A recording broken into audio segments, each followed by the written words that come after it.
on n'a pas cette évaluation-là. Et pourquoi on ne va pas plus loin? Bon, réaction Mathieu, et puis on reviendra à vous, Célia, dans un instant. Oui, en effet, je suis d'accord avec ce qu'a dit Jean-Christophe. Le système judiciaire, aujourd'hui, effectivement, est laxiste. Ce n'est pas uniquement des juges, c'est le système en lui-même qui ne punit pas assez. 65% des Français considèrent d'ailleurs que la justice est laxiste dans le dernier sondage.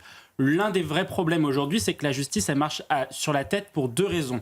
Le premier point, c'est comme je le disais, elle n'est pas assez ferme. C'est-à-dire que lorsque quelqu'un crée un délit, commet un délit, commet un crime, la justice a un écart trop important entre la peine encourue et la peine réellement exécutée. Et ça, c'est un véritable problème sur les affaires de viol, sur les affaires de criminalité, sur les affaires de criminalité en bande organisée, sur les émeutes, etc. Ça, on l'a compilé.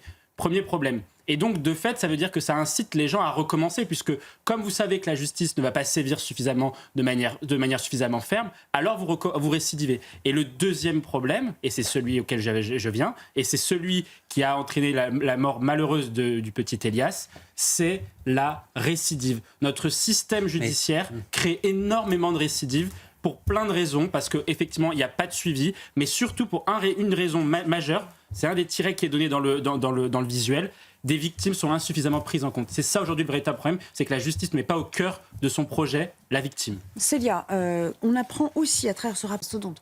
Oui, et puis surtout, c'est qu'on est aujourd'hui dans un système, plus globalement que pointe du coup Pierre Moscovici, qui a un système auquel lui-même appartient, par sa culture et son histoire politique, mais dans un système qui, par exemple, a dit quelque chose qui est complètement absurde, c'est opposer l'attractivité et la sécurité. Mais cette chose-là est absurde, en fait, parce qu'il n'y a pas d'attractivité si vous n'avez pas de sécurité. Vous mettez-vous à la place de touristes quand vous allez que ce soit dans un musée, dans une ville, ou vous allez dans un endroit qui est avant tout sécurisé, avant tout. Si l'endroit n'est pas sécurisé, alors vous n'irez pas.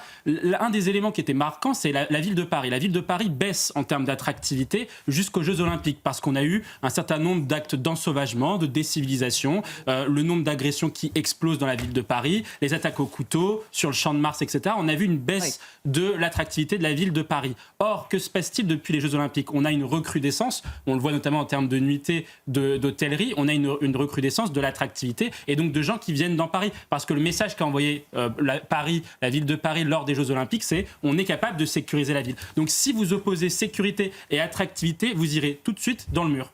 Alors, ça vous a peut-être pas échappé, c'est la journée de la sensibilisation au harcèlement scolaire, avec diverses actions évidemment qui sont menées dans les écoles françaises. On va prendre un exemple concret. C'était il y a 5 mois, la jeune Violette, âgée de 14 ans, mettait fin à ses jours pour chercher la faute. Et on cherche à jeter en pâture. Et après, les policiers n'interviennent plus. C'est ça aujourd'hui le véritable problème. S'auto-censure. Comme on a des profs qui s'auto-censurent, les policiers s'auto-censurent aujourd'hui parce qu'ils sont les pompiers de tous les problèmes de la société, comme l'a dit Johan.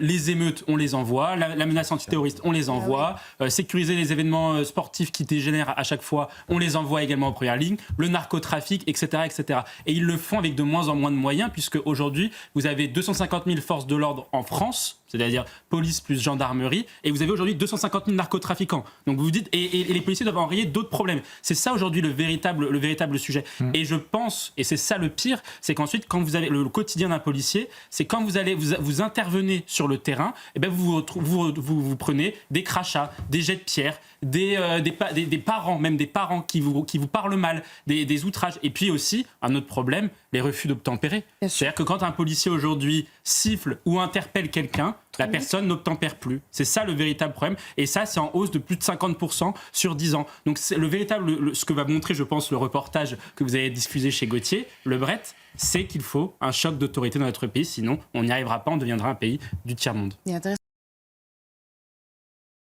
Oui, en effet. Et c'est pour ça que la mère de Elias a dit que ce n'est pas qu'une question de moyens, c'est une question de philosophie et de doctrine judiciaire. Le véritable problème aujourd'hui du système judiciaire, au-delà de la question des moyens, c'est qu'on a un système judiciaire et administratif qui pense davantage à réinsérer des délinquants qu'à assurer la protection des victimes. C'est ça aujourd'hui le véritable problème. Parce qu'en fait, quand vous regardez sur les deux personnes qui ont massacré Elias, tout a été fait dans l'idée de les réinsérer ou en tout cas de ne pas les sortir de la société. Alors que ce sont des personnes qui sont profondément nuisibles, on le voit avec la citation que vous affichez à l'écran, qui sont profondément nuisibles pour la société. Mais ça pour veut dire Elias à tout le et moins pour les qu'on n'a autres. pas bien évalué leur dangerosité. Exactement. Et pourquoi on évalue mal leur dangerosité, me semble-t-il, c'est parce qu'on a au niveau de notre système, c'est les juges, mais plus globalement c'est un système, ce qu'on appelle la culture de l'excuse. C'est-à-dire l'idée que eux aussi, ces potentiels agresseurs, sont des victimes d'un système parce que, par exemple, issus de l'immigration, parce que pauvres, parce que je ne sais quoi. Violence familiale. c'est Parce noté dans le qu'ayant dossier. subi des violences familiales, qu'importe que ce soit vrai ou pas, c'est aujourd'hui ça qui guide les principes de l'action judiciaire et c'est ça qui explique pourquoi aujourd'hui les Français jugent sévèrement la justice et la considèrent laxiste parce qu'elle privilégie davantage les délinquants, les criminels, ou en tout cas elle pense davantage à leurs conditions dans la société plutôt qu'à protéger les victimes. Bruno Quézac, d'un point de vue un peu philosophique et sans trop vous avancer, Je ne dis pas assez suffisamment, c'est que c'est l'un des corps de la fonction publique les plus contrôlés par l'administration. Il y a en France 3 enquêtes de l'IGPN, donc la police des polices, qui sont ouvertes contre un policier par jour dans notre pays. Vous parliez tout à l'heure très justement, Hélène, C'est très vrai. vous parliez tout à l'heure très justement de la problématique du manque de contrôle de la justice. Aujourd'hui, c'est ça, il y a un différentiel qui est majeur, c'est que les policiers, lorsqu'ils interviennent, ils savent qu'ils seront contrôlés. Bien sûr, Ils soumis sont au très même régime. contrôlés. Eux, ils et doivent rendre des comptes quand ils font des erreurs. Exactement. Or, ce n'est pas le cas de la justice. Et donc, vous arrivez à une autre conclusion, très rapidement. C'est le niveau de confiance des Français dans leur police et dans la justice. Vous voyez un différentiel qui est majeur. Dans votre sondage, vous affichez 50%, en gros 50% d'opinion favorable pour la justice. Pour la police, selon le baromètre Cevipof pour Sciences Po Paris, c'est environ 80%. Vous voyez bien que les Français ont plus confiance dans la police que dans la justice. C'est bien qu'il y a un problème aujourd'hui. On sait quelle est la faillite dans le binôme de la réponse à l'insécurité entre la police et la justice. Merci beaucoup, l'entièreté de ce reportage. Donc je vous invite